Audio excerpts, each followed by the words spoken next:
Ça me fait plaisir de vous accueillir ici ce matin. Je vous souhaite la bienvenue à cette conférence de presse qui, je vais oser le dire, marque un moment historique dans la vie de notre organisation parce que c'est aujourd'hui qu'on inaugure le 1275 avenue Saint-Édouard, nouvel édifice qui abrite maintenant la MRC de l'Érable. Pour débuter, je vais inviter notre préfet, Gilles Fortier, à prendre la parole. Donc, bienvenue au centre administratif de la MRC de l'Érable. C'est avec beaucoup de fierté que je vous accueille aujourd'hui. Nous nous trouvons présentement dans la salle du conseil de la MRC. C'est ici que de grandes décisions pour l'avenir de nos municipalités seront prises. C'est déjà commencé d'ailleurs puisque nous avons tenu notre premier conseil en juin. Je suis venu à plusieurs reprises depuis juin et je suis fier de notre nouveau centre administratif. Un bâtiment qui nous ressemble et qui répond à nos besoins. Je le trouve beau, moderne, et comme je disais à Marie-Claude, on a de la place. On voit moins de boîtes. Et je ne vous parle pas de où nous sommes partis, des embûches que nous avons rencontrées, de la période d'ambivalence que nous avons traversée. Nous sommes toujours restés en mode solution, c'est ce qui compte. Nous sommes très heureux et très satisfaits du résultat final.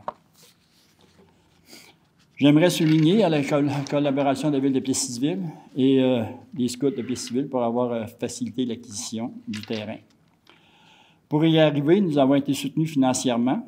Merci au gouvernement du Québec d'avoir accueilli favorablement notre demande adressée en 2019.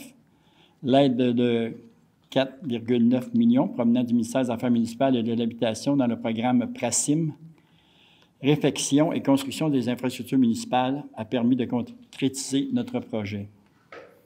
La mission de la MRC est déjà considérable et elle est appelée à prendre une place de plus en plus grande. Nous voulons lui donner les moyens d'y parvenir.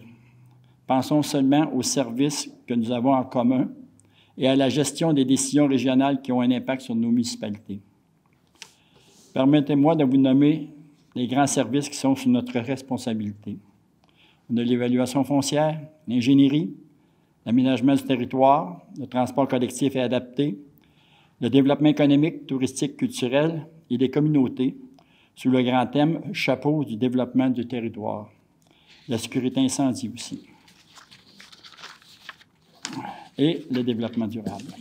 Ces services sont tous soutenus par une équipe administrative. La MRC est passée de 12 employés en 1980 à une équipe de 70 personnes aujourd'hui. Ce sont des chiffres qui illustrent bien la croissance et les besoins.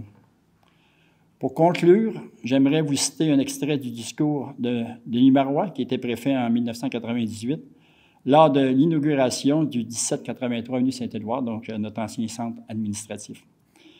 M. Marois avait mentionné ceci. La MRC était avérée un lieu de décision, d'action, de prise de position, de concertation et de référence pour le développement socio-économique de notre territoire. En 2024, 26 ans plus tard, j'aimerais simplement ajouter au propos de M. Marois, nous pouvons affirmer que nous avons fait du chemin. Notre leadership régional demeure tout aussi solide et vivant. Et nous poursuivons nos efforts auprès de toutes nos clientèles, les municipalités, les citoyens, les entrepreneurs, les organismes, avec la collaboration de nos partenaires. Donc, merci. Alors, j'aimerais que vous sachiez que la MRC a appliqué la politique d'intégration des arts à l'architecture et à l'environnement des bâtiments et des sites gouvernementaux et publics. Ça veut donc dire qu'elle a investi 1% pour l'intégration d'une œuvre d'art. L'œuvre, la Bonne Étoile, est mise en valeur en façade du bâtiment, ici, de ce côté-ci, si vous l'avez remarqué en arrivant, et elle fait partie intégrante du bâtiment. Alors, la MRC, pour démontrer son appui à la culture, a souhaité aller encore plus loin avec la mise en valeur d'une deuxième œuvre d'art qui est également installée devant le bâtiment, plus de ce côté-ci en avant. Et pour nous révéler un peu l'essence derrière cette œuvre d'art collective, nous avons la chance d'avoir l'artiste Emmanuel Lessard, qui est également artiste céramiste, en fait, qui est ici ce matin. Moi, je vais vous expliquer un petit peu d'où c'est venu tout ce projet-là. Donc, l'exploration des techniques ancestrales du bronze et de la céramique amène l'artiste Emmanuel Lessard à réaliser une deuxième résidence d'artiste au Musée du bronze d'Inverness en 2023. Cette résidence se construit autour de l'œuvre collective Hybridité et pluralité, réalisée avec la participation des visiteurs sur le thème identitaire de l'érable. À partir de la technique de modelage céramique, les participants ont créé les feuilles de l'arbre, les parcelles de terre et les sapins au loin. L'œuvre collective s'inscrit dans le prolongement de l'individu puisque chaque personne représentée par chacune des feuilles contribue au développement de notre magnifique région. L'érable, lieu d'appartenance et de fierté, riche de ses forêts, de ses paysages et de ses habitants.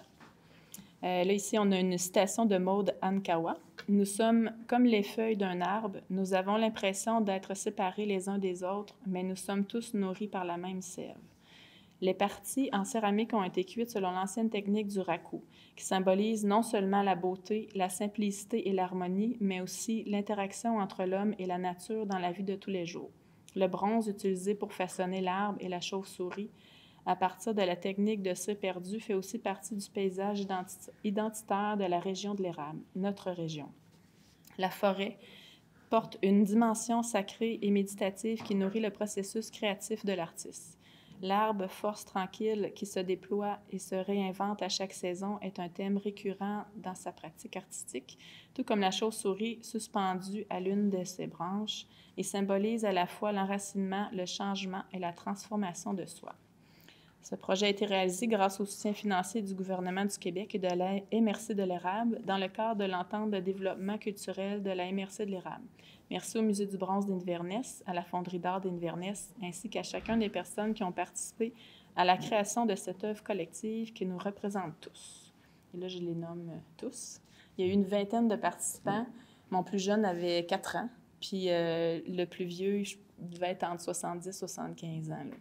Donc, c'était diversifié. C'est même dans la MRC, on est chaque individu, mais on forme un tout, on est tous nourris par notre région. Puis je trouvais que, j'ai dit, c'est sûr, il faut que je fasse des feuilles d'érable.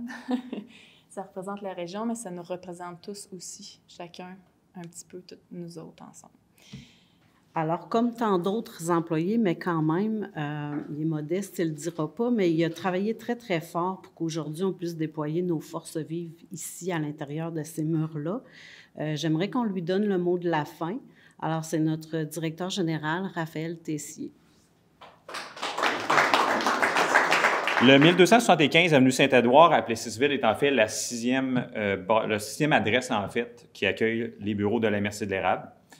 Aujourd'hui, après 10 ans de réflexion, un chantier de plus d'1 année, nous pouvons enfin dire mission accomplie et apprécier un tout nouvel environnement de travail et de service aux citoyens. Il s'agit d'un projet de longue haleine dont j'ai eu la chance d'être à la fois témoin. En fait, avant d'être directeur général, j'étais directeur des communications notamment, donc j'ai pu assister depuis 10 ans à la belle évolution de ce chantier-là et aujourd'hui comme acteur en tant que directeur général. Donc, 3 directions générales que je salue, Rick Lavergne, Mme Mirabelle Chicoine, ainsi que moi-même, ont travaillé à faire avancer ce projet-là dans la dernière décennie. Ce projet a été rendu possible aussi grâce à l'ouverture de la vision du Conseil des maires de la MRC, que je remercierai jamais suffisamment, mais aussi grâce à l'implication étroite de plusieurs employés de la MRC qui ont mis la main à la pâte pour voir se concrétiser ce projet.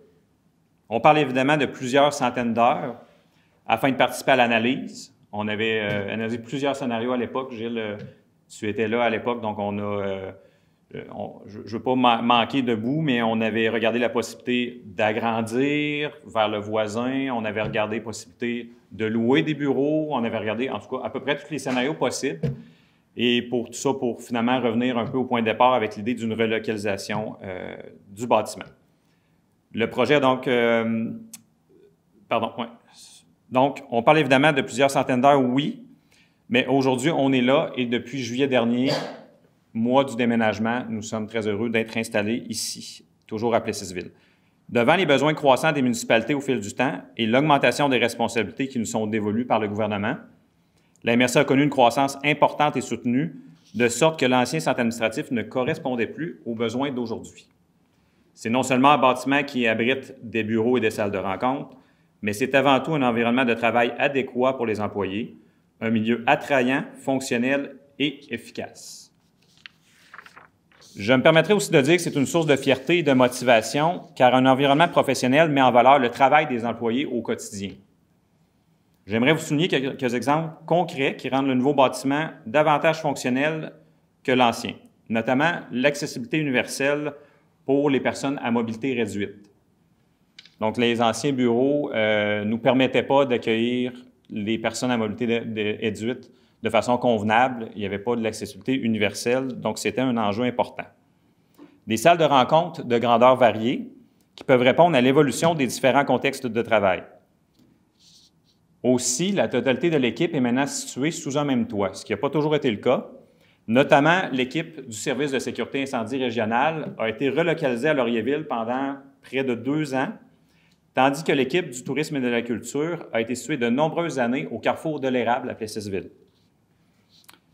Au sujet du concept du bâtiment, le Conseil a exprimé dès les premières réflexions un bâtiment qui allait privilégier le bois pour faire un clin d'œil à la région de l'Érable.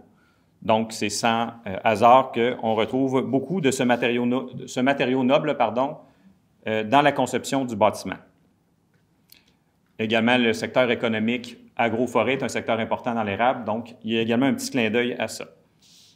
J'aimerais conclure avec un élément important à retenir. La MRC de l'érable, c'est plus qu'un nouveau bâtiment de 3 étages. Ça a déjà été dit, je le répète un peu, c'est surtout un lieu central de décision, de développement, de concertation pour le territoire. C'est ici que plusieurs rencontres de partenaires socio-économiques ont lieu et c'est à partir d'ici que plusieurs services aux municipalités et aux citoyens sont déployés. Il est le symbole de notre engagement à bien servir la population, les municipalités, les organismes et les entreprises, à créer aussi un environnement de travail stimulant et professionnel pour les employés qui travaillent et à renforcer les liens entre les services de la MRC et l'ensemble des citoyens de l'Érable. Je vous remercie. Bonne journée à tous.